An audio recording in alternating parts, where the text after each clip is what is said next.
Hi everyone, welcome to today's video. So on today's video, I'm going to speak about the concept of first principles and Elon Musk thinking style. Super important video, please watch it because this is the type of stuff that you learn at top tier business schools like Harvard, Stanford, INSEAD. I'm bringing this education for free on YouTube. So hit the like button in case you like this. Let's get the video started, and there are four specific parts that I will speak about. First is what is the concept of first thinking principles? What exactly does it mean? Number two, I will show you what specific investments Elon Musk has made by using the first principle concepts. Three, how he has built his businesses and his brand by using this particular concept. And finally, as normal mere mortals, how we can apply this thought process into our own life. So let us first discuss what first principles are, and I can illustrate this point by sharing the story of SpaceX with you. This is a very fascinating story. So in 2012, Elon Musk wanted to send people on Mars. That is what his philosophy was. He was pursuing this bold idea. So he started researching the entire concept of spacecrafts, rockets, etc. And one of the biggest problems he felt was that if he has to start a space company, space-oriented company that provides space exploration, he will have to sort out the problem of infrastructure development in the sense that he will have to buy rockets or spaceships or spacecrafts, whatever, right? And that is super expensive. So he went, tried to figure out this problem, and firms were quoting him roughly $70 million for creating one rocket or spacecraft that he was looking at. And this was obviously very, very expensive for any new age startup. Then, on one of his interviews, he said that I went back to the concept of first principles. What he did was that he started thinking about that, hey, what you need in order to make a rocket. You need some carbon fiber, you need some aluminium, you need some titanium. So these are some of the raw materials that you need in order to create a rocket. Now then he went to the commodity market. He tried to figure out that, hey, if I'm buying X units of carbon fiber, how much money am I spending? So he ran through all these numbers and he figured out that, hey, you know what? All this basic raw material that I require to build a rocket, it would cost me just 2% whatever other people are quoting me. So he can pick up all this different material that is needed to build a rocket at just 2% of the cost. Of course, he'll have to put additional things onto it like labor, manufacturing facility, bunch of different things. But there is a significant upside in doing this in-house manufacturing.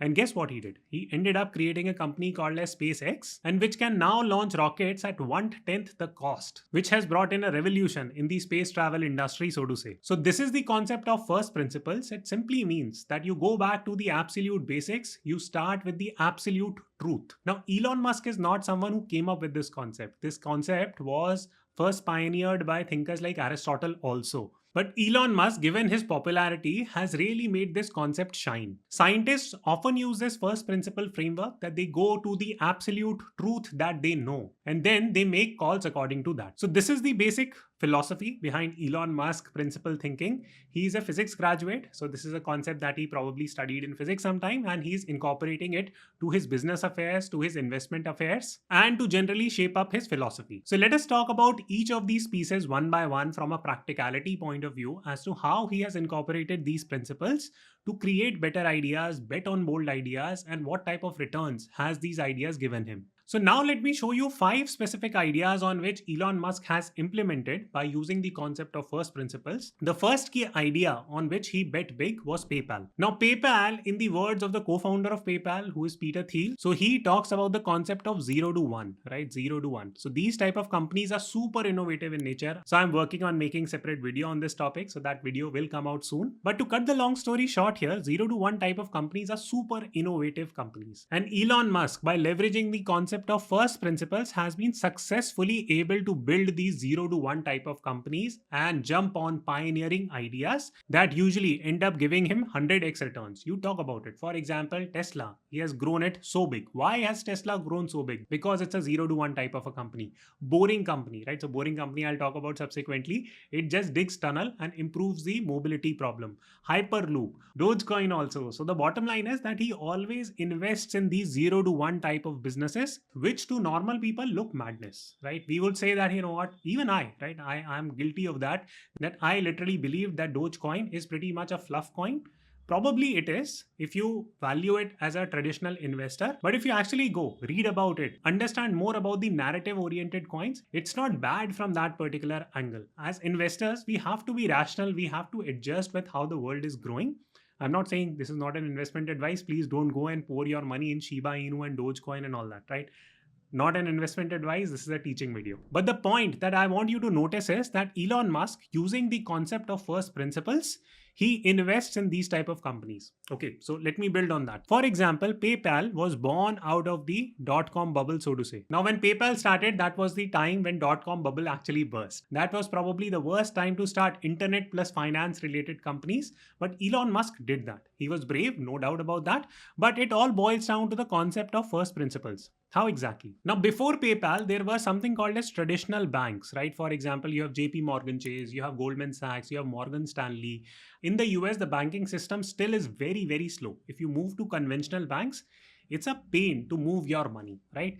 So the concept of first principle literally boils down to the fact that, hey, people need to move their money, right? People need to move their money. For example, if you're working in the US, you will always have the need to send money to your parents in India or to your relative in India or vice versa, that your parents might send money to you in the US. So that money transaction will always happen. Now, PayPal worked from this first principles perspective and solved this problem. It offered more convenience. It offered more mobility in terms of sending your payments. Now, I can make a separate case study on PayPal. But for the discussion of today's video, I hope this concept of first principle, how it applies to PayPal, is clear. And also notice one final point about PayPal, that PayPal was born out of 2000 dot-com bubble crash. It's a fintech company, very contrarian idea. Let's move on to the second key investment that Elon Musk has made. I have already touched upon it, which is SpaceX. Now, SpaceX looks like a ridiculous idea. Imagine this, that Elon Musk sold PayPal, right? PayPal, and he sold his entire holding, right? Entire holding. He does not own any part of PayPal now. He sold everything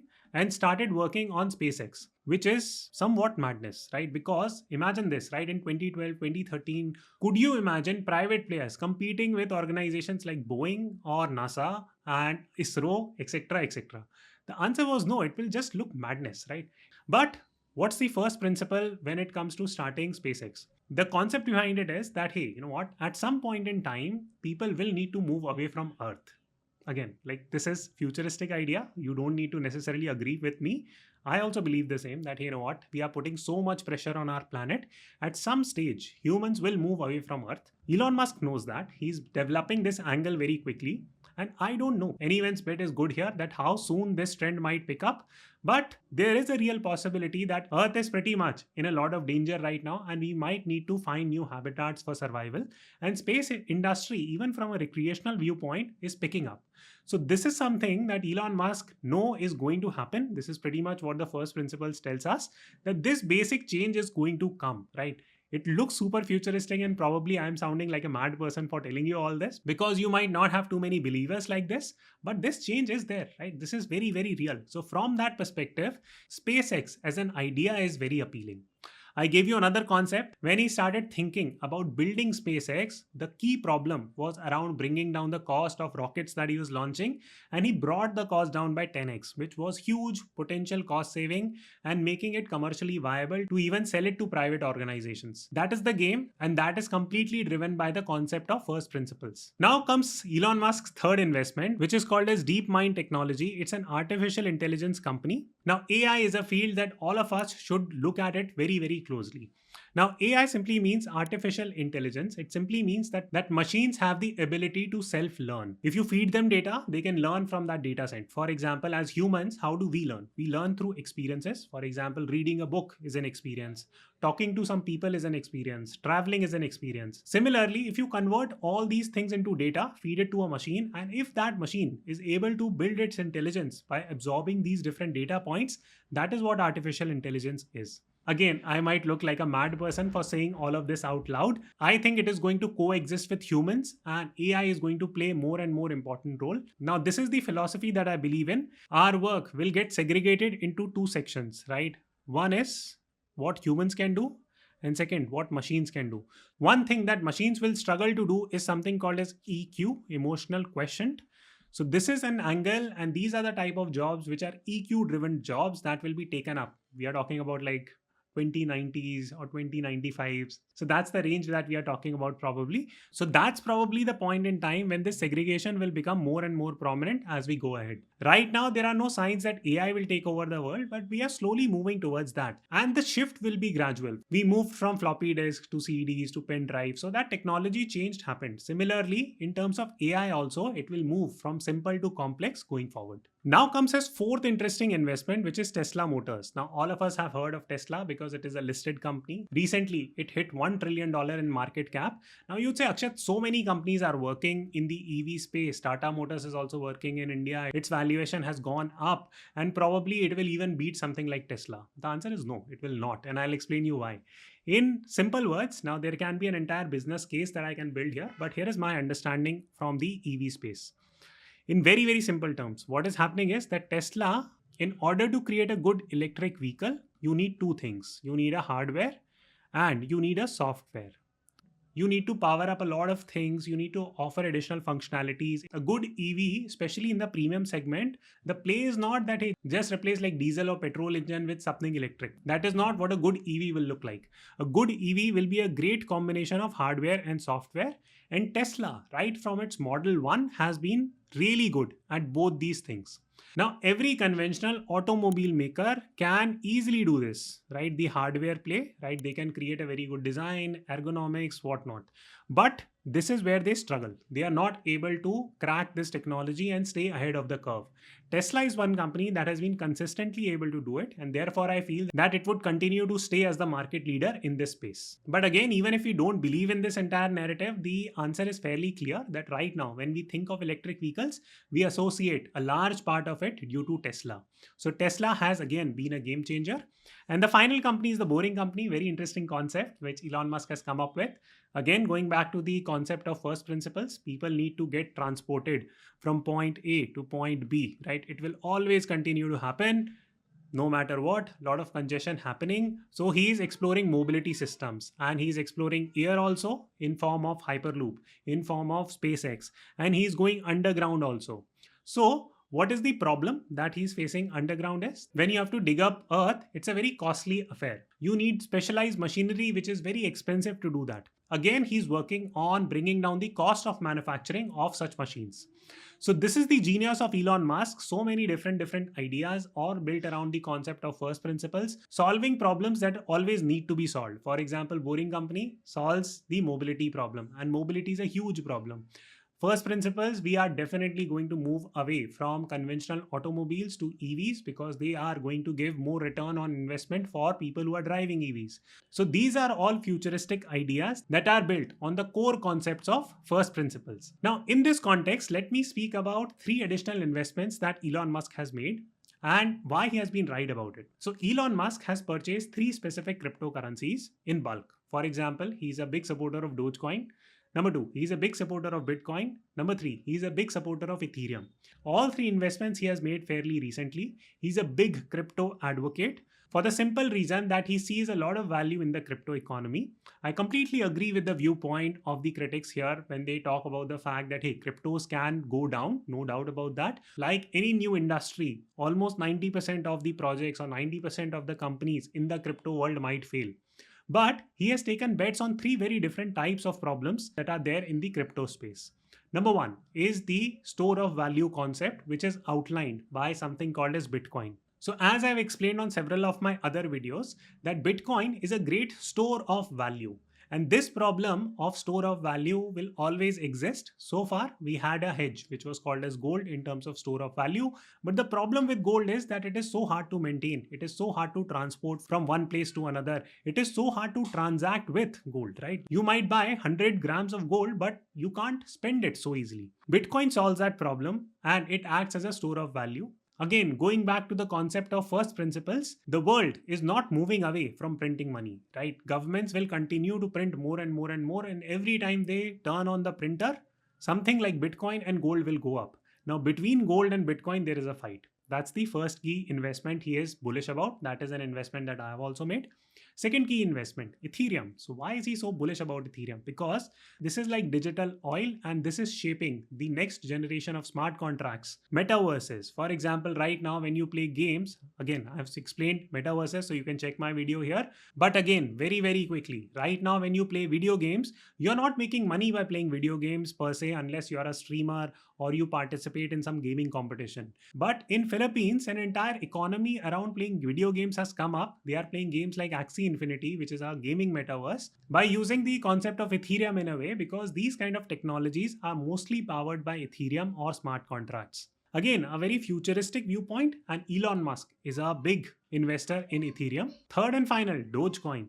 Now, this is a concept that took me time to understand honestly, because as an investor in stocks, as an investor in bonds, real estate, I always looked for an underlying fundamental value. I saw underlying fundamental value in Bitcoin. I saw underlying fundamental value in Ethereum, but I was never able to assess that a cryptocurrency can have a community driven viewpoint. Now, Dogecoin or Shiba Inu coin has something called as Shiba Army, right? The money that they are making, they are using it to save dogs. The real world, the community is the dog loving community. That is the underlying asset of Shiba Inu. It's viral, it's great at marketing, and when you have supporters like Elon Musk on it, this coin can really go to the moon, so to say. Again, not an investment advice, I'm just helping you understand that sometimes when we think of value, the concept of value changes itself, right? So it's not as if that we decide or XYZ investors decide that only this thing can have value versus not. Value changes with time. And this is something that Elon Musk also signifies in how he is projecting his profile and his persona on everything. Now, if I ask you to name one future thinker of today, most of you, and type out in the comment box, most of you would say Elon Musk. If I ask you the most famous business person today, probably Elon Musk will feature in top 5. If I ask you that why do people buy Tesla cars, at least 50% of them will say not because of tech, not because of the design, not because of the cost, but because of Elon Musk. Elon Musk has been able to create a community, and communities have value and they will always continue to have value. That is what precisely the concept of first principle also signifies. Therefore, he is still an investor in Shiba Inu and Dogecoin. This does not mean that he will not cut out all these investments. In the past, he has sold PayPal and bunch of other investments, so he might do the same. But the reason for his entry is justified by the concept of first principles. This is the final section now. So what are some of the key things that you can take away by learning more from Elon Musk? So I as an investor will take away 3 key things. One is that you must bet on futuristic ideas, because this is where the major changes are going to happen. Therefore, I'm betting big on tech. Next generation tech. I'm not talking about service oriented tech like TCS, Infosys. I'm talking about next gen tech. This is where trillion-dollar companies will get created. Number 2, whenever you are trying to identify a future idea or invest in a future business, always look for a moat. What is moat? Moat is some kind of a competitive advantage. What is SpaceX competitive advantage? SpaceX competitive advantage is its low cost manufacturing. It's a significant advantage which even companies like Boeing, which are 100-year-old, have not been able to break so far. Third and finally, as the world moves towards online communities, metaverses, communities around Elon Musk, community around Tesla, the power of community need to be recognized, because at the very end, humans as a social animal has been one of the foremost concepts and one of the oldest concepts. It again follows the concept of first principles, and as investors, we should not discount that. I hope you enjoyed the video. Press the like button and I will see you tomorrow.